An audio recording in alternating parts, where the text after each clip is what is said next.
Hey guys, this is a blank disc. This is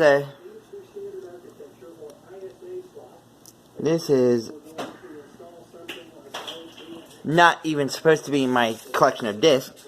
This disc is probably another blank disc. This disc is probably another blank disc. This disc is actually, I hate Linux, but I don't mind this version. This disc is a Linux distribution. Let's see. Will this run?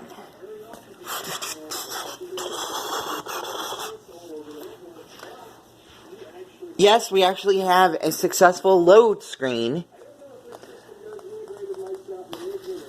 I don't know if this system has a good enough a good enough chipset to actually do this.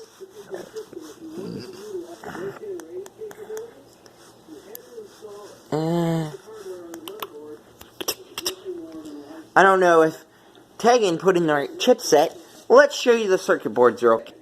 There's one of the circuit boards inside the computer. If this camera would focus. Focus today, Mr. Camera. There's the other circuit board, which is attached with a tie. Looks like a little cable tie, but it's not. I'll show you my cassette tape. This cassette tape is actually a reading comprehension cassette tape. I'll show you its audio capability in a second. Let's click, because I have Linux loaded up. That was just a Linux boot disk. It should work now. And this actually has a couple of books loaded onto it. Hello, my name is, this is me. Let's shut that off.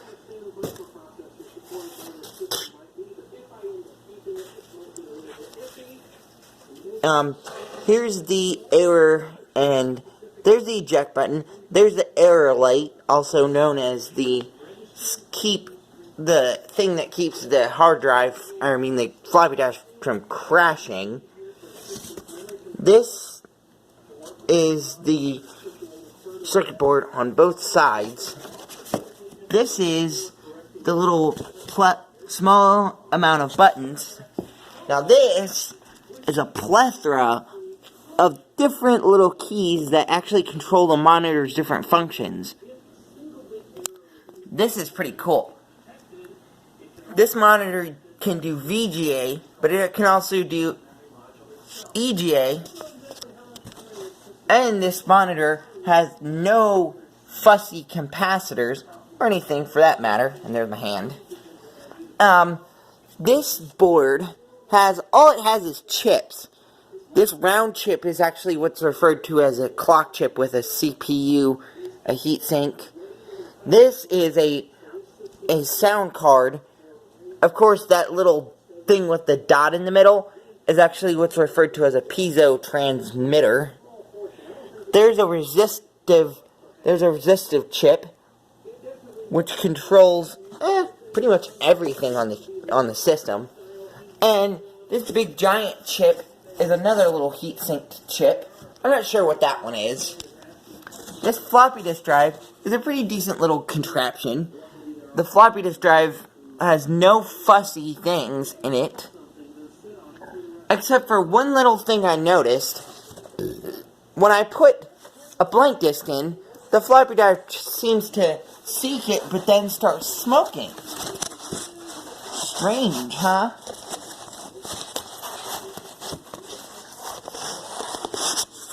And it tends to only do this with certain disk distributions. Like, I have this Philips disk. Watch this.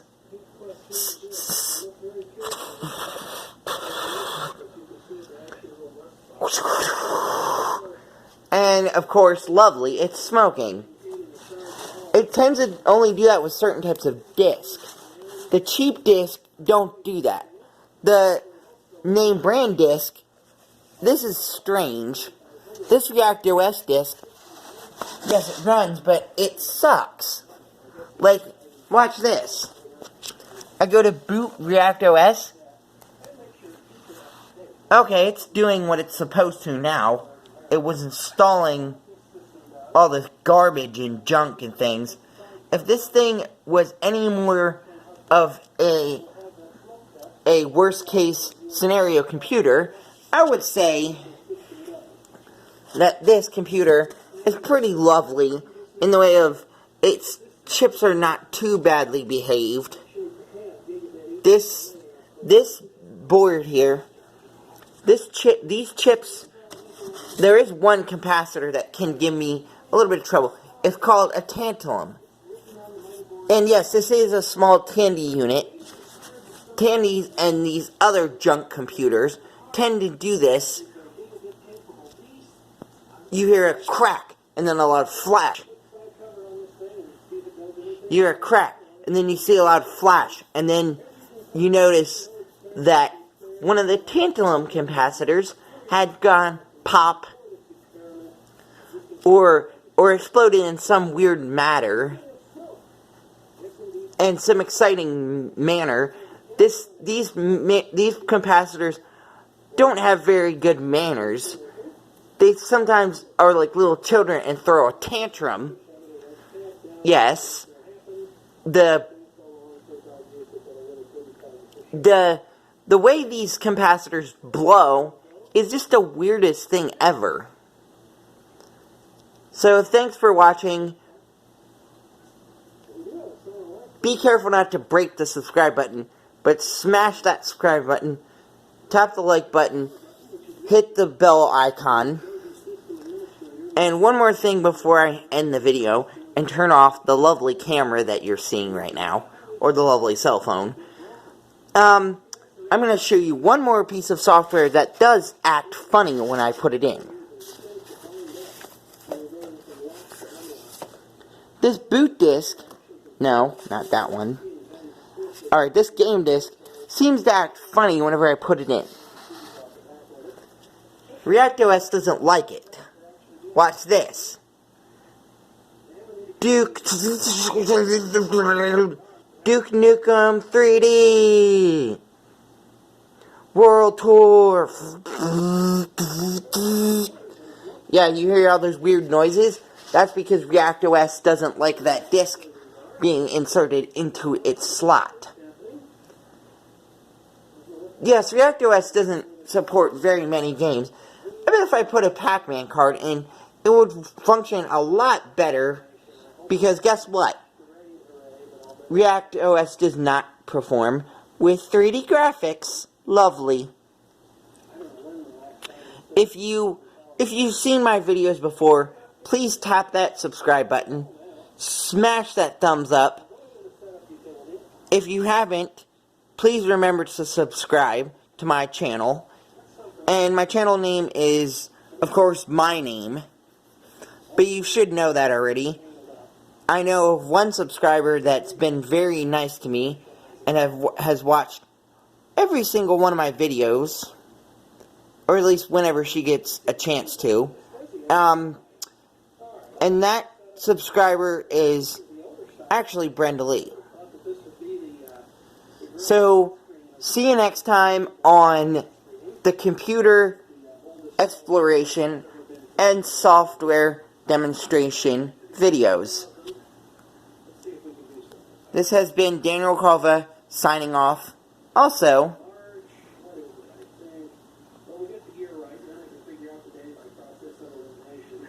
I don't know what this little weird thing in the middle of my video is, but I'll point it out to you right now. This is actually a broken keyboard key. I'm going to keep the video, I'm going to actually make it a little longer by showing you one more little software bit that this software absolutely hates to deal with. This reading comprehension tape should work with every software, but watch what happens.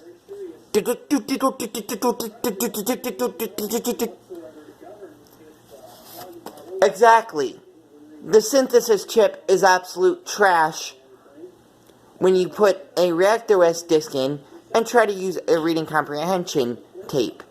That's exactly what happens when you have a ReactOS system that's broken or messed up, or isn't installed properly, which was what happened with this software.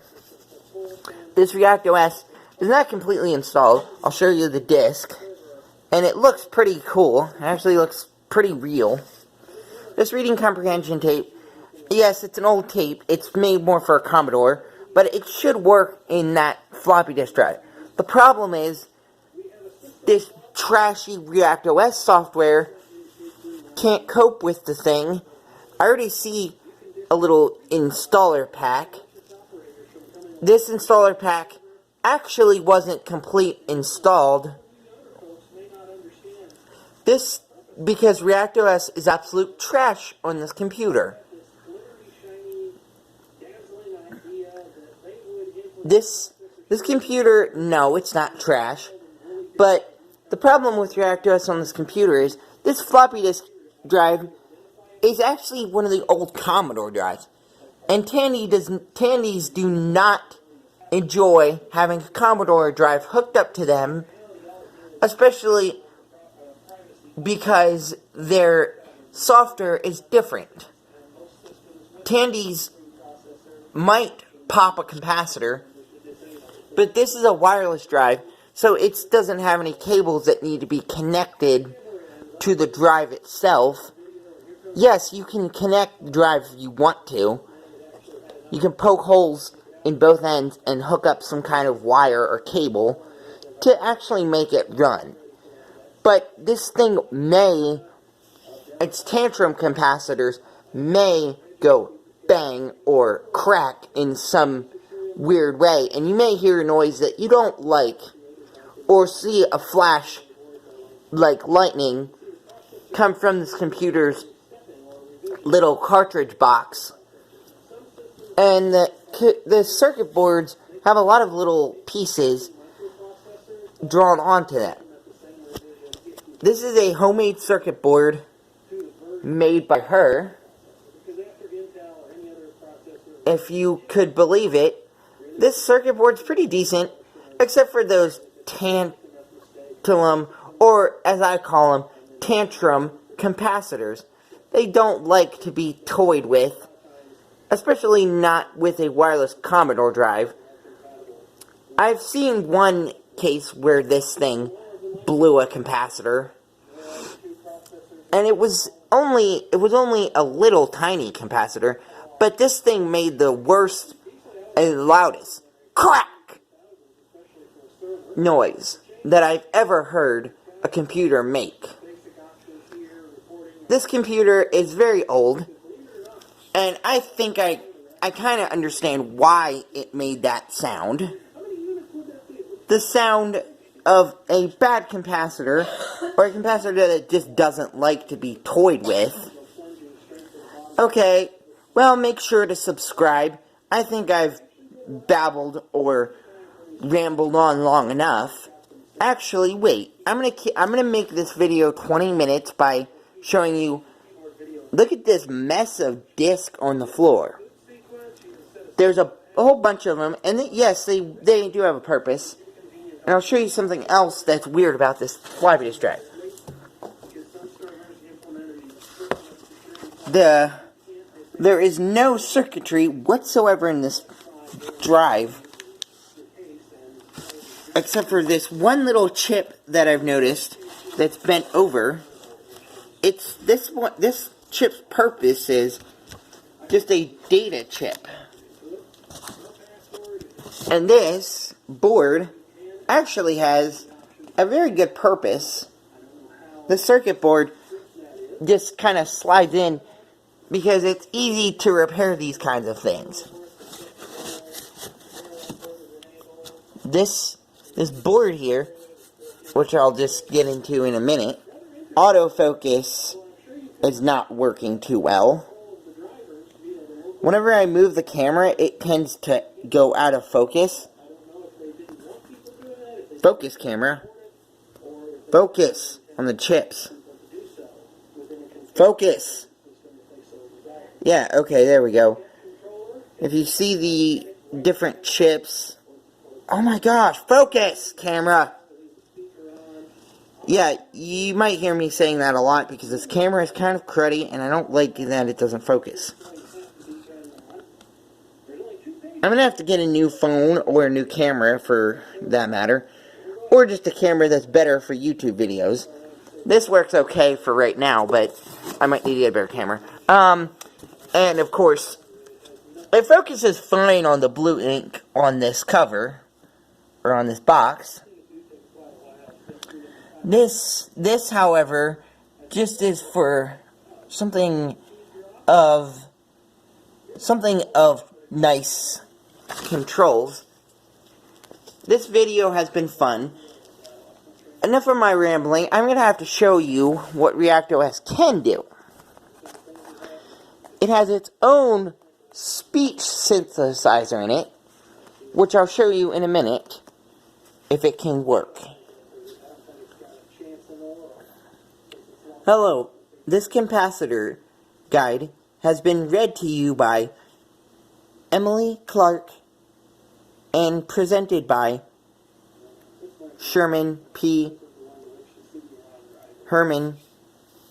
This introduction of speech synthesis in English has been presented by Tom Baker and recommended is other programs you can try.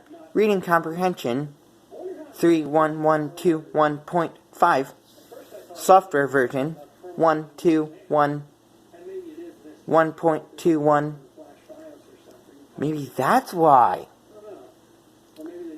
Software tapes supported are versions 5.15.0. Oh! That's why it doesn't work. Also, other tape versions that don't work with this system are versions like 1.0.012.3. That's a lot of numbers, and I think that's the one I was using. Commodore tapes are not compatible with this system or ReactOS on floppy. No wonder. This is my keyboard and my little mouse. They're both wireless, of course. This is a wireless monitor. Can you believe that? This is a wireless tower.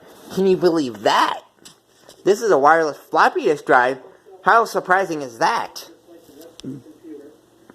Enough of my blabbering. I'm almost to 20 minutes, so just to wrap this video up,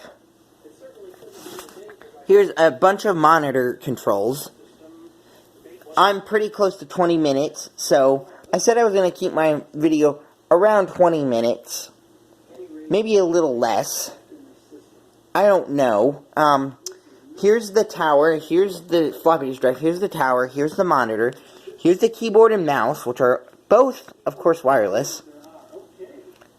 The light makes the video kind of blurry, but whatever. The mouse kind of looks like a Mac mouse with a weird kind of shape. Not an unusual shape to it. The keyboard just looks kind of like a regular old wireless keyboard. This wireless keyboard, and this is a wireless monitor, which in turn, no wonder you can pick it up. Focus on the power, please. Focus, please. And yeah, the power, there's no power light on the monitor. These little lights here, or these little, controls, sorry. These little controls here, sorry I said it wrong. These controls actually control the monitor's program. This whole monitor is covered in clear tape. Makes it a little harder to for the camera to focus on it. And there's the circuit board yet again. And here's the floppy disk drive. Of course, I'll show you the eject and the little LED indicator again, right? Oops, I have to move my finger. Right underneath that. And make sure to subscribe. And if you can, enough of my blabbering. So make sure to subscribe. If you can, please do so in a way that, and also comment, rate this video. If you like the video, give it a thumbs up. If you don't mind, give a comment. And the video is about ready to end. So, see you next time on my computer supply and disk of all types. Enough of my blabbering, but this has been long enough. Let's just end the video there. Goodbye, and see you next time on the next video of my computer stuff. Okay, bye.